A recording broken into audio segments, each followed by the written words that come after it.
Hello everyone, स्वागत है आपके अपने the red side YouTube channel में। मैं हूं आपका दोस्त गोविंद कुमार और आज की इस वीडियो में हम क्लास 8 के मॉडर्न हिस्ट्री का बहुत ही चर्चित टॉपिक नेशनलिज्म इन इंडिया को इस वीडियो में समझेंगे। इस वीडियो के अंत तक बने रहें और इसमें कुछ कुछ क्वेश्चंस भी आपसे पूछे जाएंगे। तो without wasting time let's start.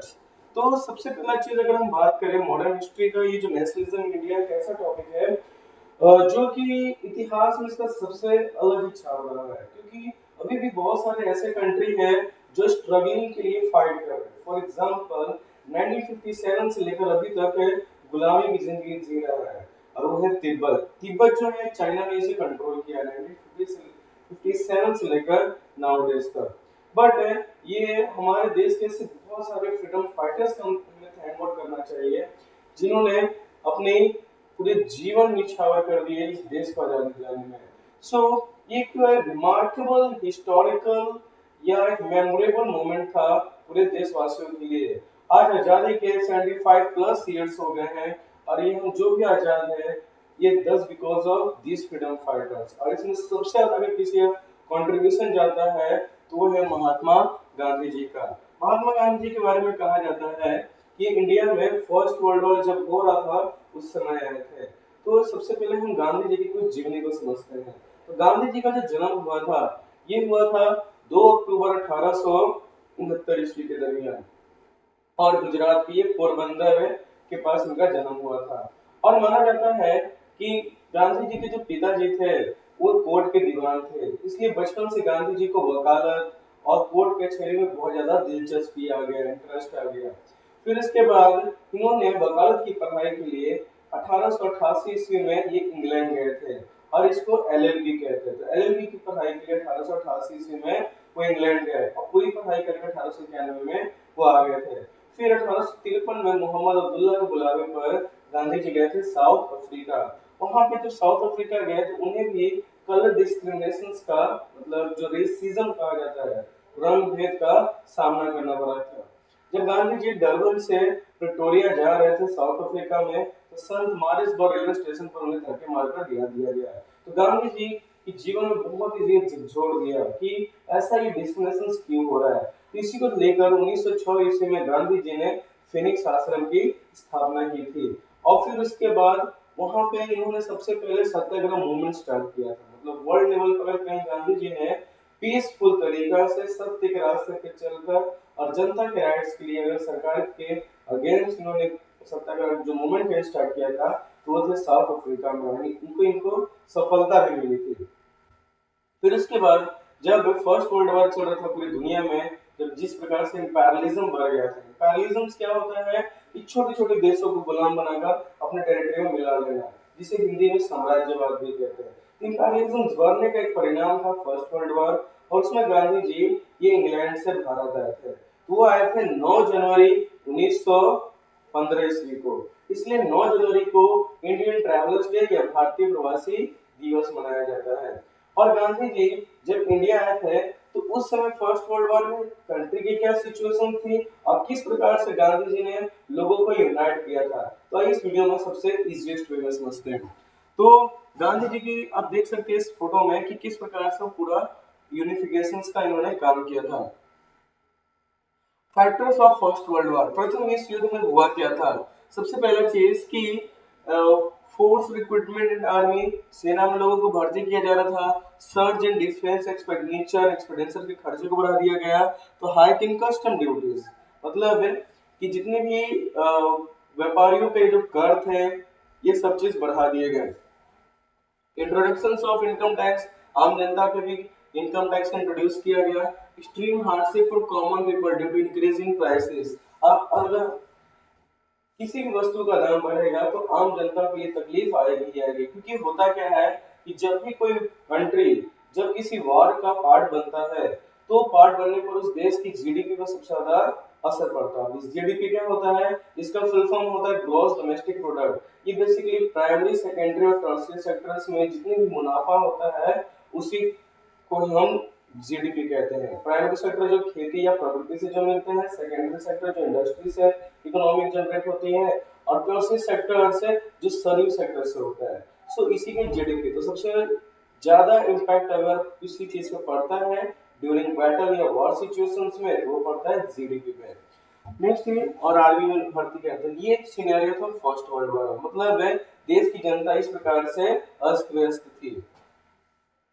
फिर अदर डिफिकल्टीज, अगर अदर डिफिकल्टीज की बात करें तो माना जाता है कि during 1980 to 1919 and 1920 to 1921 crop failure in many parts of India, बहुत सारे इंडिया में फसल बर्बाद होने लगी। दूसरा, इन्फ्लुएंजा और एपिडेमिक की बीमारी बढ़ने लगी। इसका कारण ये था कि 12 टू 13 मिलियन ऑफ पीपल मर गए थे, खत्म हो गए, और ये क्रॉप फेलियर के कारण एक शॉर्टेज ऑफ फूड हो गया। तीसरा चीज कि hardship did not and even after the war over, तो हार्डशिप इधर भी खत्म नहीं हुआ, जंग खत्म होने के बाद भी। New leader appear and suggest new mode of struggle, तो नए नए नेता, लोगों ने नए नए जीवन को जीने के लिए क्रांति बताया, अलग अलग सबकी आइडियोलॉजी थी।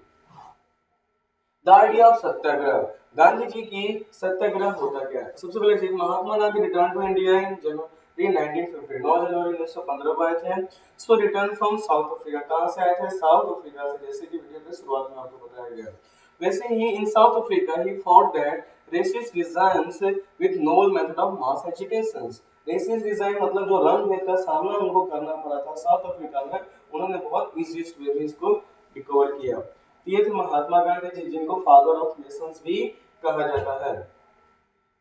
तो सत्याग्रह का मतलब क्या होता है, इसे हम सबसे सिंपलेस्ट वे में समझेंगे। तो सत्याग्रह का मतलब होता है the power of truth and the need to search for truth, so encourage that physical force was not necessary to fight the oppressors, so people had to be persuaded to see the truth instead of being forced to accept truth throughout the use of violence। तो इसका मतलब ये होता है कि सत्य के रास्ते पर आम जनता को जो भी दिक्कत हो तो सत्य के रास्ते पर चले, बिना किसी वायलेंस के, और इन रूलिंग गवर्नमेंट के सामने अपनी मांगों को रखें कि जनता किस सिचुएशंस को फेस कर रहा है। एक तरह से लीगल रूप से शांतिपूर्ण तरीके से करने को ही सत्याग्रह कहा जाता है।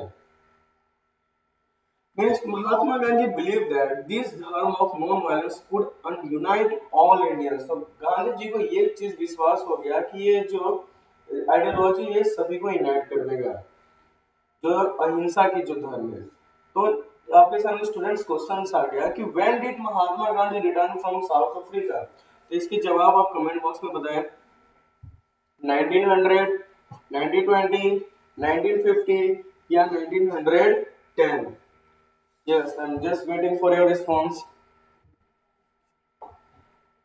और इसी क्वेश्चन है कि महात्मा गांधी जी साउथ अफ्रीका से किस साल लौटे थे? तो 1900 में, 1920, 1915 या 1910? इसके राइट आंसर्स की बात करें हम तो ये होगा आपका 1915। 1915 that is option number C is right answer. अगले क्वेश्चंस की ओर बढ़ते हैं। What does satyagraha mean? Satyagraha का मतलब क्या होता है? तो use of physical force to inflict pain while fighting. Physical force मतलब बाकी सबको प्रेरित करना है कि आप लड़िए जो आपके साथ अन्याय हो रहा है। दूसरा, no pain no violent method of fighting against operations. Option C, passive resistance and its weapon of the weak and resist method of mass agitations. तो इसके आप सही जवाब बताएं सोच समझकर। Yes, right answer of option number B, no pain no violent method of fighting against operations. Right answer B, मतलब अहिंसा के रास्ते पे चलना। नेक्स्ट है, अगर हम बात करें गांधी जी ने सत्याग्रह कहाँ किया था, तो बेसिकली 3 जगह पर। एक किए थे वो पश्चिमी चंपारण, दूसरा अहमदाबाद और तीसरा खेड़ा। तो अगर हम बात करें कि चंपारण में उन्होंने कब किया था, तो इसका राइट आंसर होना चाहिए 1917 ईस्वी में। ठीक है, अहमदाबाद की बात करें 1918 और खेड़ा में भी 1918। तो गांधी जी ने ये 3 सक्सेसफुल जो सत्याग्रह थे ये इंडिया में किए थे। तो एक चलिए हम आगे समझते हैं कि तीनों सत्याग्रह क्या रीजन था कि गांधी जी को करना पड़ा। ठीक है, सबसे पहले चीज बात करें चंपारण सत्याग्रह की। चंपारण सत्याग्रह की अगर बात करें तो जनरली हुआ था आपके पश्चिमी चंपारण बिहार में, ये हुआ था 1917 में। तो कहाँ हुआ था? पश्चिमी चंपारण बिहार में 1917 में। और किसके खिलाफ? ये आम जनता जो थी, जो किसान थे, ये ब्रिटिशर्स के खिलाफ थी। और ब्रिटिशर्स क्या कर रहे थे, वो 3/20 सिस्टम्स लॉ लाए थे। 3/20 सिस्टम्स लॉ क्या होता है? जैसे एक बीघा में 20 कट्ठा होता है, तो 3 कट्ठा जो है सभी को नील की खेती करना कंपल्सरी कर दिया गया था। अभी नील की खेती में घाटा क्या था? नील की खेती में ये घाटा था कि ये खेती करने के कारण से लोगों की जो जमीन थी वो फर्टाइल न होकर इनफर्टाइल हो रही, मतलब अनुपजाऊ हो जा रही थी, जिसके कारण लोगों को फ्यूचर्स में बहुत ज्यादा दिक्कत होती फार्मिंग को लेकर। ऐसे तो उनकी सब जमीन धीरे धीरे खराब हो जाती। तो इसी को देखते हुए राजकुमार शुक्ल ने गांधी जी को इनवाइट किया था कि आप आए बिहार में और यहाँ के किसानों की दुर्दशा को समझें। सो जब गांधी जी आए तो इनके सपोर्ट में डॉक्टर राजेंद्र प्रसाद भी आए थे और बाकी बहुत सारे फेमस लीडर्स थे। तो गांधी जी ने बहुत लीगल और शांतिपूर्ण तरीका से इसको प्रोटेस्ट किया। तो हालांकि बाद में चलकर गांधी जी को कोर्ट में भी ये अंग्रेजों ने ये पेश करवाया था और इसमें गांधी जी को आसानी से सफलता मिली थी ड्यू टू पब्लिक मेजोरिटी। सो ये रीजन था गांधी जी को इसमें सफलता मिलता है। Against oppressive plantation system, oppressive plantation system मतलब नील की खेती वाले इंडिगो फार्मिंग के बारे में। तो ये उस समय की आप देख सकते हैं कि गांधी जी जब पश्चिमी चंपारण आए थे तो कैसे वहां के पश्चिमी चंपारण जो बिहार के सिनेरियो उसको दर्शाया गया है। तो नेक्स्ट हम देखते हैं खेड़ा सत्याग्रह। तो खेड़ा सत्याग्रह के बारे में बात करें तो ये हुआ था खेड़ा गुजरात में। ये हुआ था 1918 में। ये था pigeons affected by crop failure and plague epidemic. Pigeons जो थे, किसान जो थे, ये क्रॉप फेलियर और प्लेग की जो महामारी फैली हुई थी इसके कारण लोग ग्रसित थे। और लेकिन ब्रिटिशर्स किसानों की ये दुख को नहीं समझ रहे थे, उनको टैक्स रिवेन्यू से मतलब था। ठीक है, तो इसी को देखते हुए demand relaxation in revenue collection, उनकी डिमांड थी कि जो रेवेन्यू कलेक्शन हो रहा है उसमें रिलैक्सेशन दे, छूट दे, लेकिन फिर भी नहीं दे रहे थे। इसी के अगेंस्ट में गांधी जी ये खेड़ा गुजरात में गया, वहां पे उन्होंने सत्याग्रह किया और इसमें भी उनको अच्छे खासे रूप से सफलता हासिल हुई थी। तो ये गांधी जी की दो कॉन्टिन्यूसली सफलता थी। नेक्स्ट अगर हम बात करें क्वेश्चन आंसर की कि Gandhi ji launch satyagraha in which place?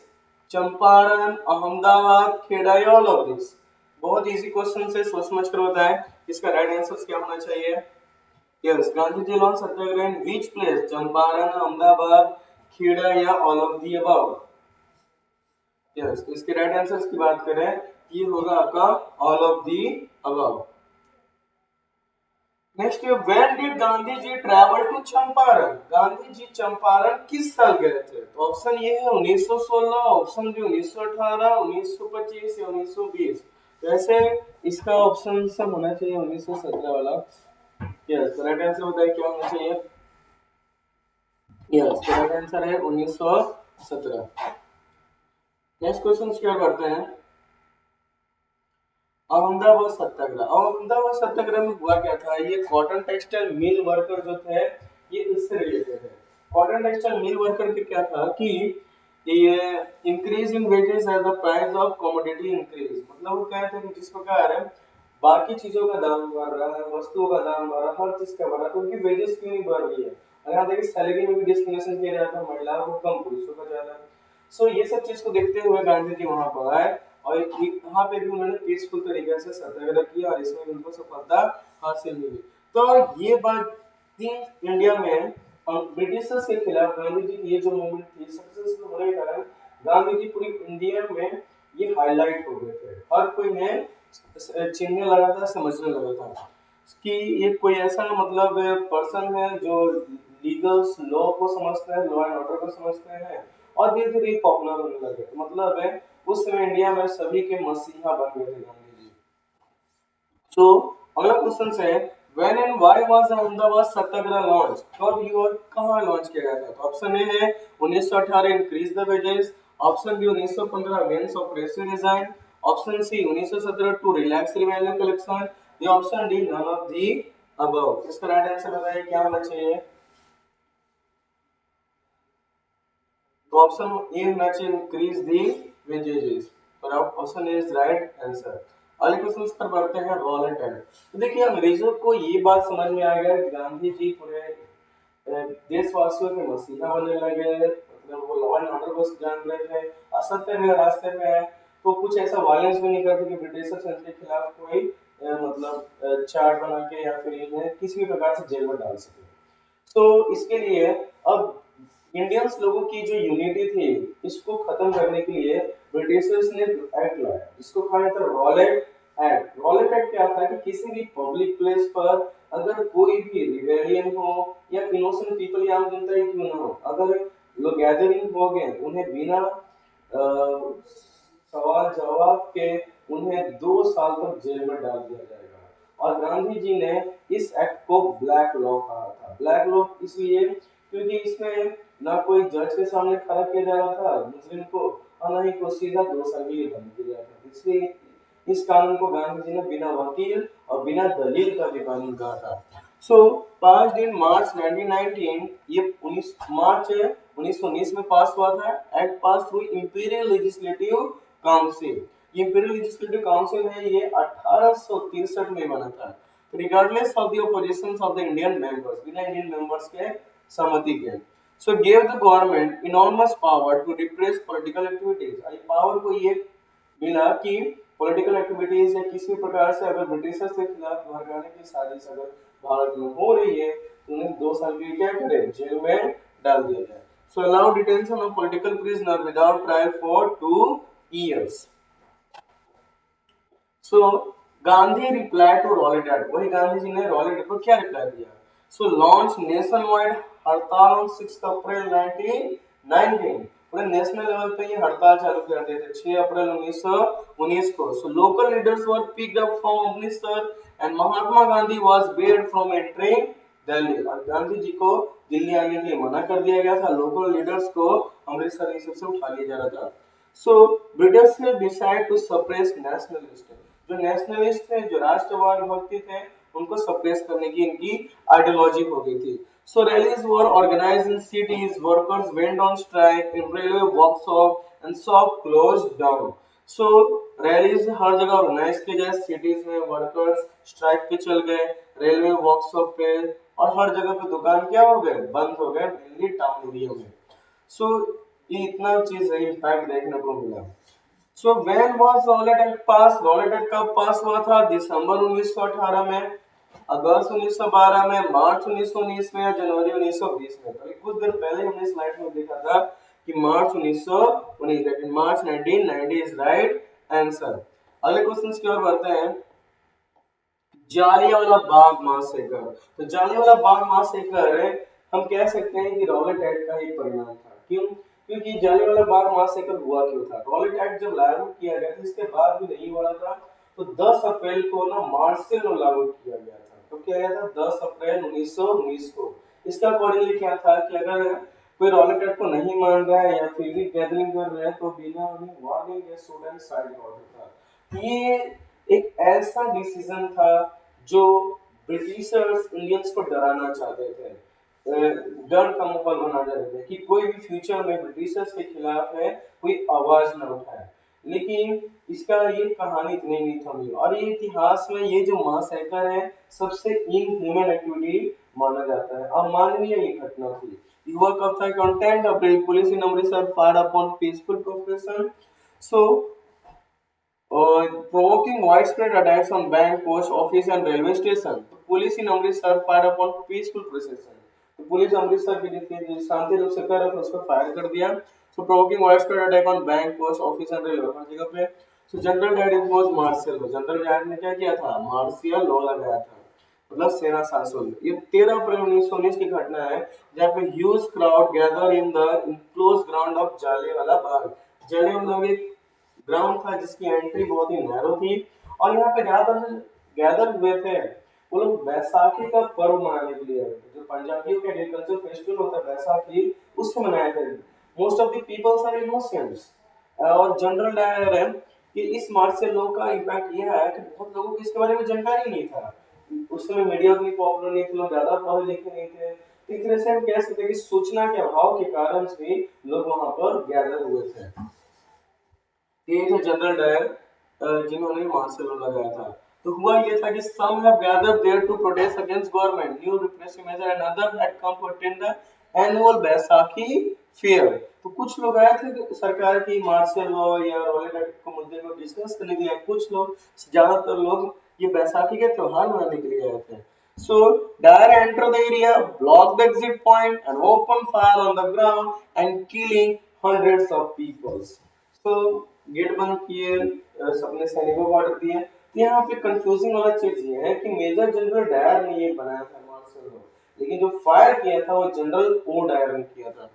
सो ये आप देख सकते हैं इस फोटो में कि किस प्रकार से यहाँ पे सभी सैनिक लोग बैठे हुए हैं और यहाँ पे इनोसेंट पीपल्स को मारा गया, कुछ लोग डेड बॉडी ये पड़ा हुआ है ग्राउंड पे। ये सिनेरियो हुआ था जालियांवाला बाग मास्कर।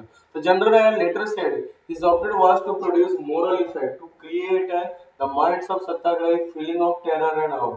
इसके जनरल डायर ने बाद में कहा था कि ये एक ऐसा सबक है भारतीय लोगों को कि वो लोग ना जो राष्ट्रवाद की भावना, जो ये फालतू में जो ड्रामा कर रहे हैं, ये सब बंद करें और ब्रिटिशर्स की पावर को देखें कि कैसे ब्रिटिशर्स रूल के खिलाफ अगर कोई जाएगा तो ऐसे ही मार दिया जाएगा। लेकिन एक कह सकते हैं कि ये सबसे इनहैरेंट था, लेकिन इसका बदला लेने के लिए एक पर्सन थे जिन्होंने ये जालियांवाला बाग मैसेकर में मासूम बेगुनाह लोग जो मरे थे उसके लिए इन्होंने बदला लिया था। उनका नाम था उधम सिंह। क्या नाम था? उधम सिंह। तो उस समय उन्होंने अपने आंख से देखा था, उस समय ये जालियांवाला ग्राउंड में प्रेजेंट है और इसका इन्होंने बदला लिया था 1937 में। ये ब्रिटिश के पार्लियामेंट में गया था, जज के सामने ही जनरल ओ डायर जो मेन एक्यूज था उसे गोली मार दिए थे। सो एक तरह से कह सकते हैं कि इस कहानी से हमें ये पता चलता है कि जब जब अगर भारतीयों पे कोई अगर उंगली उठाएगा या दिखाएगा तो इसका बदला एक न एक दिन लिया ही जाएगा।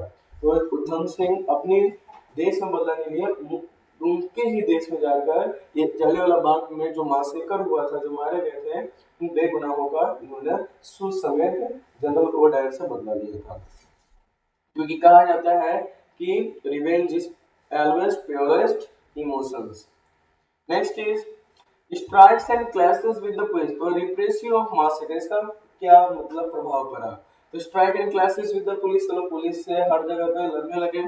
Government responded with brutal repression. Satyagrahis were forced to rub their noses on the ground. और जो सत्याग्रही थे उन लोगों के नाक को जमीन पर रगड़ा जा रहा था। So Mahatma Gandhi call off the movement, Mahatma Gandhi ने मूवमेंट को रोका। Crowds took the streets in many north Indian towns.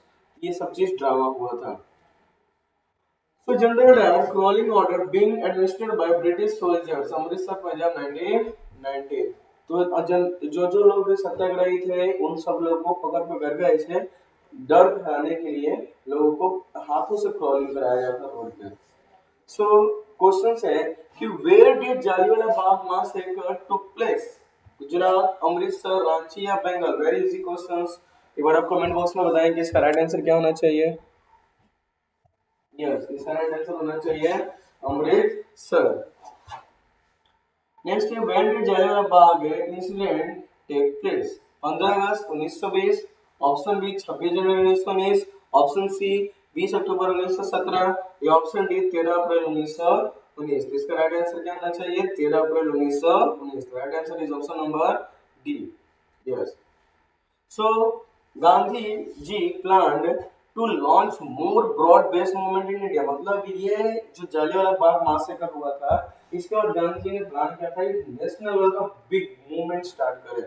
इसके लिए इनको ना हिंदू और मुस्लिम दोनों का सपोर्ट चाहिए, but certain no movement could be organised without bringing the Hindu and Muslim closer together. तो बिना यूनिफिकेशन से दोनों रिलीजन्स का ये बिग मूवमेंट पॉसिबल नहीं था।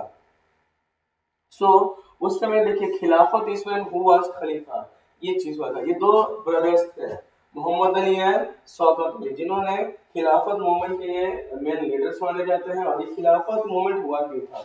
ओटोमन तुर्की जो था लंबे समय से मुस्लिम रूलर्स को द्वारा तय किया था, लेकिन जब इंपीरियलिज्म बढ़ा फर्स्ट वर्ल्ड वॉर के बाद और वहां के राजाओं को हटा दिया गया, और तो इसका प्रोटेस्ट इंडियन मुस्लिम्स भी कर रहे थे। ये खलीफा जो थे ये बेसिकली मुस्लिमों के सबसे जो सुप्रीम लीडर्स होते हैं उनको कहा जाता था और तुर्की में, और उसको हटाया था, इसलिए ये खिलाफत मूवमेंट हुआ था। तो first world war had ended with the defeat of Ottoman Turkey, and that were rumors that harsh peace treaty was going to be imposed on the Ottoman Empire, the spiritual head of the Islamic world, the Khalifa। तो Islamic world के जो spiritual head होते हैं उनको खलीफा कहा जाता था। इसी अगेंस्ट में इन्होंने इंडिया में ये मोहम्मद अली और शौकत अली ने किया था। ठीक है। सो फॉर्म इन बॉम्बे मार्च 1990, खिलाफत कमेटी था क्या, ये बना है मार्च 1990 टू डिफेंड खलीफा and temporal power. So Muhammad Ali and Shaukat Ali began discussing in Gandhi for United Mass Action India के नेशनल लेवल पे बिग मूवमेंट के लिए एक मीटिंग किए थे गांधी जी के साथ दोनों ब्रदर्स ने in September 1920 Calcutta session of Congress. So Gandhi ji saw this as an opportunity to unite Muslim and Hindu. इसको देखते हुए गांधी जी ने एक अपॉर्चुनिटी देखा है कि हाँ मैं हिंदू और मुस्लिम को यूनाइट कर सकते हैं। हालांकि रिवॉल्ट ऑफ 1857 में भी हिंदू मुस्लिमों ने एक साथ मिलकर ब्रिटिशर्स से लड़े थे और ये खिलाफत कमेटी के बाद भी जो नॉन कॉपरेशन मूवमेंट हुआ था उसमें भी फाइट किए थे। नेक्स्ट स्वराज प्लस खिलाफत इशू हुआ नॉन कॉपरेशन मूवमेंट, तब जाके असहयोग आंदोलन। हालांकि गांधी जी को एक साल का समय लग गया क्योंकि घटना 1919 की थी और गांधी जी 1920 से नॉन कॉपरेशन मूवमेंट स्टार्ट किए थे। तब ये नॉन कॉपरेशन मूवमेंट है से पहले कुछ क्वेश्चन देख लेते हैं। खिलाफत committee was form in 1990 in the city of, किस सिटी में हुआ था, बॉम्बे में, कलकत्ता में, लखनऊ में या अमृतसर में। अभी कुछ देर पहले हमने डिस्कस किया तो राइट आंसर होगा आपका option number A Bombay. In which book Gandhi ji mentioned it was Indian cooperation that the British survive in India? किस बुक में गांधी जी ने बताया था कि भारतीय ये डायरेक्टली इनडायरेक्टली रूप से ब्रिटिश को सपोर्ट कर रहे हैं, उनके सामानों खरीद कर उनकी पॉलिसी सम्मान कर रहे हैं। अगर ये सब बंद कर दे भारतीय तो ब्रिटिश से की ट्रेडिंग इकोनॉमिक आने मतलब क्राइसिस आने लगेगी और कोई भी राजा तब रहता है जब जनता का साथ रहता है। इसलिए गांधी जी ने बहुत सारे लोगों को अपनी नौकरी छोड़ने की बात की, खासकर गवर्नमेंट ऑफिसर्स, जो वकील हैं, इंजीनियर्स हैं, ये सब लोगों को। और भी साथ ही साथ ब्रिटिशर्स के द्वारा जो भी टाइटल्स दिए गए उन सभी टाइटल को विड्रॉ करने की गांधी जी ने बात बोला था। ठीक है। तो यहाँ पे क्वेश्चन पूछा है किस बुक में गांधी जी ने बोला था कि इंडियंस डायरेक्टली एंड इनडायरेक्टली रूप से ब्रिटिश को सपोर्ट करें। तो ऑप्शन ए है the story of my experiment truth, option B Hind Swaraj, option C India of my dreams, option D the world of Gandhi, the words of Gandhi. तो राइट आंसर होना चाहिए हिंद स्वराज, जो कि 1909 की पुस्तिका 1909 ईस्वी में लिखी गई पुस्तिका का नाम है। यस। तो नेक्स्ट क्लास में हम बच्चों देखेंगे नॉन कोऑपरेशन मूवमेंट, जिसे एनसीएम कहा जाता है। ये 1920 से लेकर 1922 से चला था। सो मिलते हैं नेक्स्ट वीडियो में। Keep learning at your home and all the best for your exam.